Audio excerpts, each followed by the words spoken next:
सुंदर ठाकुर जी बनकर के आए। चंद्रमा भी पीछे पीछे चल रहे हैं।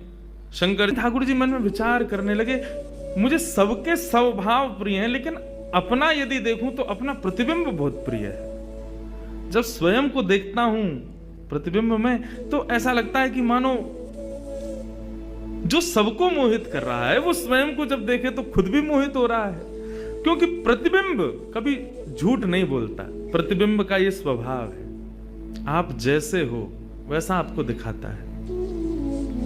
ठाकुर जी ने जब प्रतिबिंब देखा, अपने उस प्रतिबिंब स्वरूप को ठाकुर जी ने स्थिर कर दिया और स्थिर करके अब तो ठाकुर जी लाए महाराज लक्ष्मी जी की पूरी पेटिका लेकर के आए श्रृंगार की, और अपने प्रतिबिंब स्वरूप को ही उन्होंने श्रृंगार करना प्रारंभ किया। किशोरी जी के श्रृंगार का इतना भाव बताते हैं, किशोरी जी की नथ बेसर ऐसी, किशोरी जी के कान के कुंडल ऐसे, किशोरी जी के पांव की महावर ऐसी। क्यों ना हो, क्योंकि श्याम सुंदर ने श्रृंगार किया है। किशोरी जी का जो स्वरूप है वो ठाकुर जी ने उसका श्रृंगार किया है। नारायण बैठे महाराज सिंहासन लगा करके अपने प्रतिबिंब का ही श्रृंगार कर रहे हैं। मोर पीछ हटाया, मुकुट उतार के दूर रखा, घुंघराले केशों को खोल दिया, नेत्रों में सुंदर सुंदर छोटा छोटा काजल लगाया, माथे पर एक सुंदर बिंदिया लगाई है, होठों पर निर्मल लालिमा लगाई है, गले में हार पहनाया, सर्वांगीण श्रृंगार किया और लक्ष्मी जी की चुनरी ला करके जैसे ही शीश पर से चढ़ा करके ठाकुर जी ने थोड़ा सा जो श्याम रंग है उसको जैसे ही गौर वर्ण किया, वैकुंठ के उस प्रतिबिंब में से मानो जैसे सूर्य चंद्र का एकाकार रूप प्रकट हो गया हो, इतना तेज पुंज प्रकट हो गया कि ठाकुर जी भी अपने नेत्रों को छुपाने लगे। थोड़ी देर नेत्रों को बंद करने के बाद जब बड़ी धीरे से ठाकुर जी ने जब अपने प्रतिबिंब की ओर देखा तो किशोरी जी का दिव्य स्वरूप वहां प्रकट हो गया। ठाकुर जी ने दंडवत किया, पहले प्रणाम। हे श्याम सुंदर, आपने ही मेरो निर्माण कियो है, आपने ही मुझको प्रकट कियो है। क्या भाव है? ठाकुर जी बोले कोई भाव नहीं है, केवल मोहिनी भाव से 33 कोट देवता मोहित हुए थे, लेकिन मैं मोहित नहीं हो पाया था। इसलिए तब से मैं भी तड़प रहा था कि मुझे भी कोई मोहित करे, उस मोहिनी को भी मोहित कोई करे। वो स्वरूप आज प्रकट हुआ है। धर्म की स्थापना हुई, ज्ञान की स्थापना हुई, भक्ति की स्थापना हुई, वैराग्य की स्थापना हुई, लेकिन अंततो गत्वा संसार का सार जो प्रेम है उसकी स्थापना नहीं हुई है। उसके लिए आपका अवतार धारण करना अति आवश्यक है। आप मेरी शक्ति हैं, आप मेरी आत्मा हैं। पूरा विश्व और पूरे विश्व की दिव्य चेतना किसकी प्राप्ति के लिए दौड़ रही है? कि आत्मा एक दिन परमात्मा में मिल जाएगी, लेकिन उस परमात्मा में आत्मा जो विद्यमान है वही तो किशोरी जी हैं। उस आत्मा की परमात्मा की जो आत्मा है वही तो श्री राधा जी हैं। लोग उनके रूप को नहीं समझ पाते।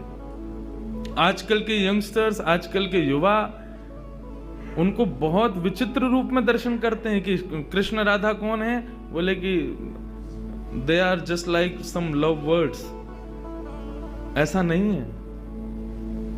आप उनको सीमित उस अवस्था में, और माफ कीजिएगा यदि किसी प्रवचनकर्ता की कथा सुनने के बाद भी आप उनको वहीं तक सीमित मान रहे हो ना, दोष आपको नहीं प्रवचन करने वाले को लगेगा कि तुम किशोरी जी के इसी रूप को स्थापित कर पाए।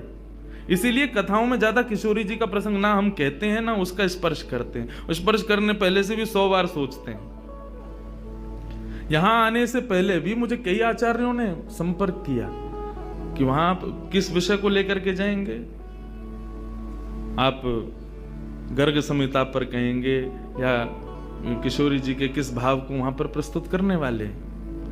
मैंने कहा देखो, हम बस बोलेंगे जो निकल जाए मुंह से, जिसका जो भाव ठाकुर जी स्वीकार कर लें बस, लेकिन भाव ये रखेंगे ठाकुर जी विराज गए हैं कि कोई अनधिकारी इस भाव को सुनकर के अपने मन में कोई दुर्भाव ना प्रकट करे।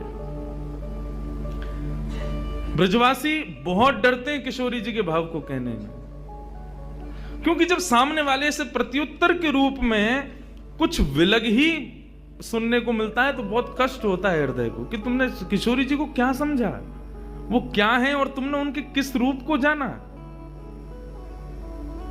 वो ठाकुर जी का ही प्रतिबिंब स्वरूप है, ठाकुर जी का ही आत्मा स्वरूप है। और एक बात कहूं, प्रतिबिंब से और आत्मा से प्रेम किया जा सकता है, ब्याह नहीं किया जा सकता, क्योंकि प्रतिबिंब और आत्मा ये दोनों हमसे अलग नहीं है। ब्याह के लिए एक अलग व्यक्ति चाहिए, एक हमसे कोई अलग हो, हमसे कोई जुदा हो, दो लोग चाहिए तब ब्याह संपन्न होता है।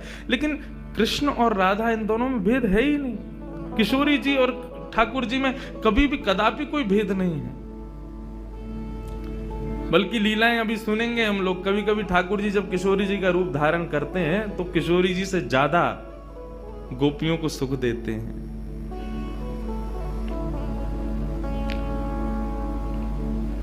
ऐसा भाव किशोरी जी से प्रार्थना की ठाकुर जी ने कि आप पधारो और प्रेम की स्थापना के लिए आप भूमंडल पर सूर्य के ही अवतार वृषभानु जी के यहां पर आप अवतरित हो। तब किशोरी जी ठाकुर जी की बात मान करके और वृषभानु और कीर्ति के यहां पर अवतरित होती हैं। किशोरी जी का जब अवतार हुआ, जब अवतरण हुआ, कब हुआ? सुबह के 4:40 पर। ठाकुर जी के जितने भी अवतार हुए या तो दिन में 12 बजे हुए या रात में 12 बजे हुए, लेकिन किशोरी जी का अवतरण भोर में ब्रह्म मुहूर्त में सुबह 4:40 पर हुआ। क्यों? बोले राम कृष्ण आदि जितने भी ठाकुर जी के अवतार हैं राक्षसों के वध के लिए आते हैं, तो या तो सूर्य की तेज ताप में उनका जन्म होता है, मानो वे प्रकाश स्वरूप हैं ऐसा भाव बताते हैं, या रात्रि में 12 बजे होते हैं, वो इसलिए होते हैं, वो मानो ऐसा भाव रखते हैं कि चंद्रमा अंधेरे को दूर करता है, वो ज्ञान का प्रकाश है, वो ज्ञान है, उससे अंधेरा दूर होता है। तो ठाकुर जी रात्रि प्रकट होकर के ऐसा भाव रखते हैं कि काले निशा, काला ज्ञान जितना भी है धरती पर, उसको दूर करने के लिए हम पधारे हैं। लेकिन किशोरी जी का जो अवतरण है वो 4:40 ब्रह्म मुहूर्त में होता है। उसका क्या भाव है? बोले 4:40 ब्रह्म मुहूर्त के बाद सूर्य प्रकट होना प्रारंभ होते हैं। मतलब सारे मंगल कार्य ब्रह्म मुहूर्त में होते हैं। चिड़ियाओं का चहकना, कई पुष्पों का प्रकट हो जाना, मानव के मस्तिष्क में आज मुझे क्या करना है, वो दिव्य चेतना का प्रादुर्भाव होना, ये सब कुछ सुबह ब्रह्म मुहूर्त से प्रारंभ होता है। और सबसे बड़ी बात, सूर्य प्रकट होते हैं, धीरे धीरे धीरे धीरे अंधेरे को दूर करते हैं और धीरे धीरे धीरे गतिमान होते हैं 12 बजे तक। तो किशोरी जी का प्रादुर्भाव ब्रह्म मुहूर्त में हुआ, इसका ऐसा भाव बताते हैं कि मानो वो प्रेम जिस प्रकार प्रादुर्भाव से लेकर के और आगे के गंतव्य तक नित्य प्रति बढ़ता रहे, उसका वर्धन हो, वर्धन करने के भाव से किशोरी जी ब्रह्म मुहूर्त में पधारी। क्योंकि वर्धन होना ही एक नवीन दिन का ब्रह्म मुहूर्त से प्रारंभ होता है। ऐसे ही प्रेम का वर्धन, भक्ति का वर्धन, भाव का वर्धन, उन सब का वर्धन करने का प्रतीक है किशोरी जी, इसलिए ब्रह्म मुहूर्त में जन्मी है।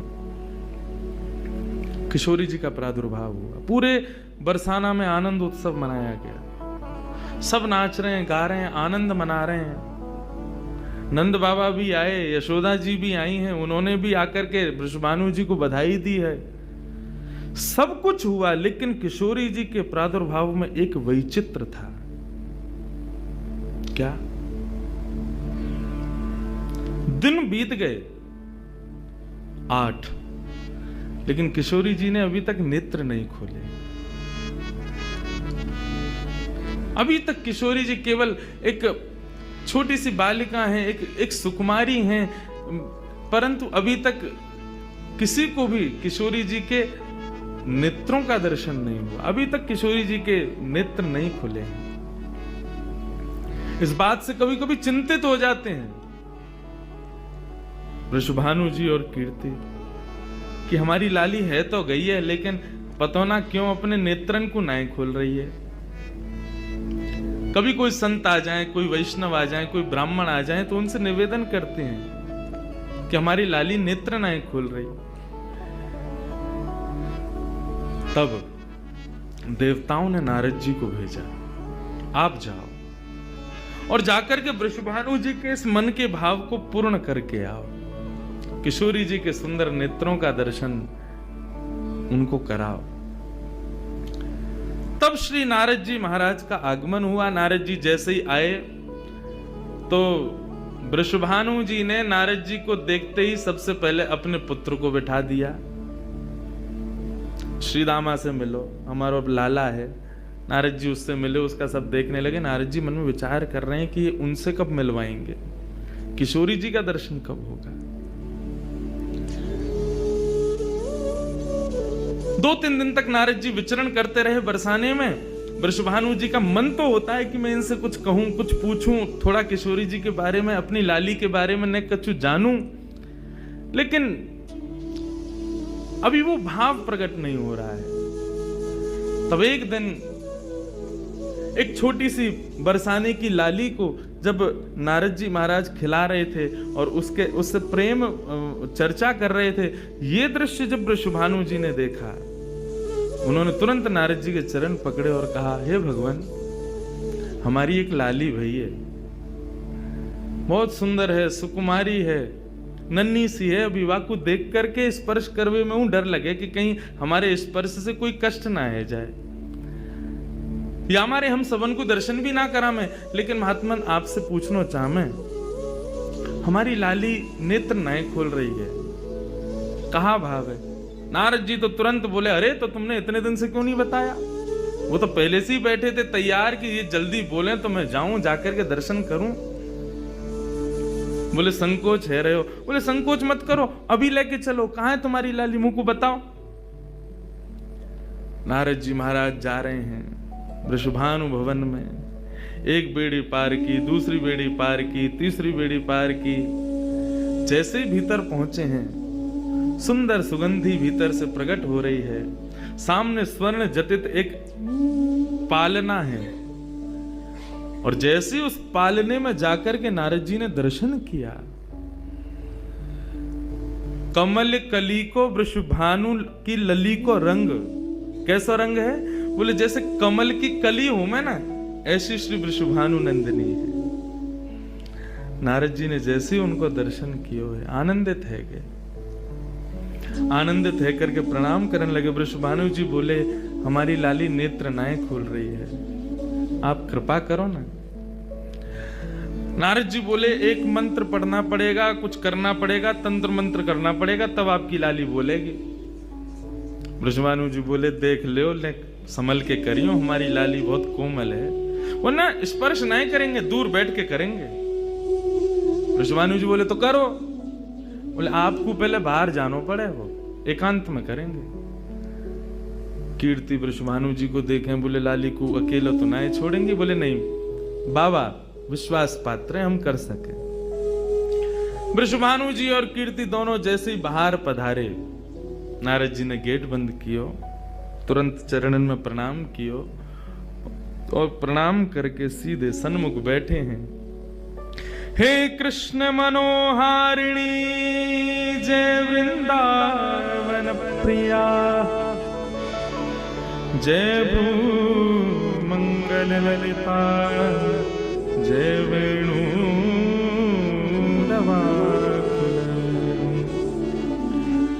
जय कृष्ण मनोहारिणी जय वृंदावन प्रिया, जय भूमंगल ललिता, जय वेणु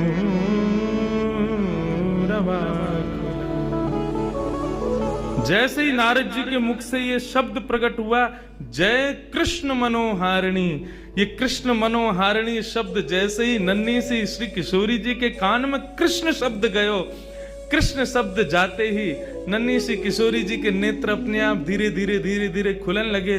मुख पर एक प्रसन्नता सी प्रकट है गई। नन्ही सी किशोरी अभी अभी करवट लेनो भी नहीं जाने, लेकिन जैसे ही बार बार ये श्लोक का गान नारद जी के द्वारा हो रहा है, जय कृष्ण मनोहारिणी जय वृंदावन प्रिय, इसको सुनकर के किशोरी जी, जो अभी करवट लेनो भी ना जाने, वो अपने पालना को पकड़ करके अपने पालना से उछक करके वहीं से झांक करके श्री नारद जी को देख रही हैं। और नारद जी ने जैसे किशोरी जी के रूप को देखो है, सुंदर मृगनयनी किशोरी जी आज नारद जी को देख रही हैं। मुख में अभी दांत ना है, बिना दांतन के किशोरी जी के मुखमंडल की प्रसन्नता देख करके नारद जी आनंद विभोर हो गए। नारद जी बोले, आपको ये कीर्तन भायो, आपको ये कीर्तन प्रिय लगो? किशोरी जी के मुख से केवल किलकारी निकल रही है। नारद जी ने उठाई अपनी वीणा करताल और जय कृष्ण मनोहारिणी जय वृंदावन प्रिय, और इसी का कीर्तन करते हुए वहां नाचने लगे, नृत्य करने लगे, चारों ओर घूम रहे हैं। बीच में पालने में श्री किशोरी जी बैठ करके और करताल बजा रही हैं, और करताल बजा करके आनंदित हो रही हैं। ब्रजमानु जी बाहर खड़े बोले कि भीतर तो कीर्तन चल रहा है, करताल की आवाज आ रही है, वीणा बज रही है। तभी उनने कान लगा करके सुनो तो नारद जी गा रहे, जय कृष्ण मनोहारिणी जय वृंदावन प्रिय जय ब्रू मंगल ललिता जय वेणु रवाकुल।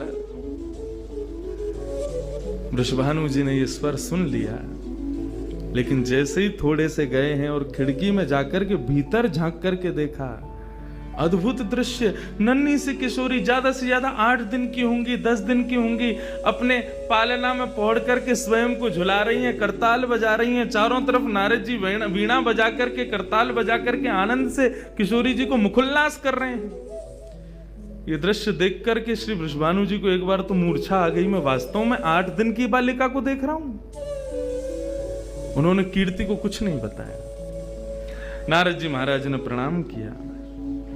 तब किशोरी जी की सहचरियां प्रकट हुई और कहा कि हे नारद, आपने हमारी किशोरी जी को बहुत सुख प्रदान किया है। जब कभी भी आपको ऐसा दर्शन करना हो तो हम आपको कुछ स्थान बता रहे हैं। गोवर्धन, श्री यमुना पुलिन और ब्रज कुंज, इन 3 स्थानों पर आप जब कभी भी हमारी किशोरी को स्मरण करके यही कीर्तन को गान करोगे, किशोरी जी को यही स्वरूप आपको दिखेगा। ये हमारा वरदान है आपको, क्योंकि आपने, किशोरी जी कृपामयी तो हैं। लाल जी 10 बार विचार करेंगे कृपा करवे में, किशोरी जी विचार थोड़ी करें, वो तो तुरंत करुणा करें। नारद जी जाओ, जब कभी भी लाडली को दर्शन करना हो यही भाव से कर लियो। नारद जी महाराज के नेत्र सजल है गए, किशोरी जी के चरणन में बारंबार प्रणाम कियो और प्रणतिपात करते हुए वहां से प्रस्थान कर गए। किशोरी जी फिर से नेत्र बंद करके अपने पालना में पड़ गई। कीर्ति जी बोली, बाबा आयो टोना टोटका करके गयो, तब वो हमारी लाली के नेत्र तो खुले नहीं। कीर्ति जी गोद में लेकर के सुला रही है, नेक नेक थोड़ी सी संकुचित है करके रुदन करना प्रारंभ कियो। सो इतने में वृषभानु जी आए और वृषभानु जी बोले, नेक दियो लाली को। और किशोरी जी को गोद में लेकर के वृषभानु जी बोले, हे कृष्ण मनोहारिणी। जैसे ही बोले तुरंत किशोरी जी के नेत्र फिर से खुल गए, फिर से अपने किलकारी भर करके कीर्तन में करताल बजाने लगी, आनंद विभोर हो गई। अब तो जैसे ही ये भाव देखो, वृषभानु जी ने कीर्ति को सुनायो, कीर्ति भी वही गा रही है। पूरा बरसानो आकर के श्री कृष्ण कीर्तन करने लगो और बीच में मध्य में बैठ करके किशोरी जी अपने करताल बजा रही हैं, किलकिल करके हंस रही हैं, इतनी आनंद विभोर रह रही हैं। तब सबन को ये भेद पतो चलो, कहा कि ये श्री कृष्ण की आत्मा है, ये उनसे विलग नहीं है, वे ही आपको सर्वस्व है।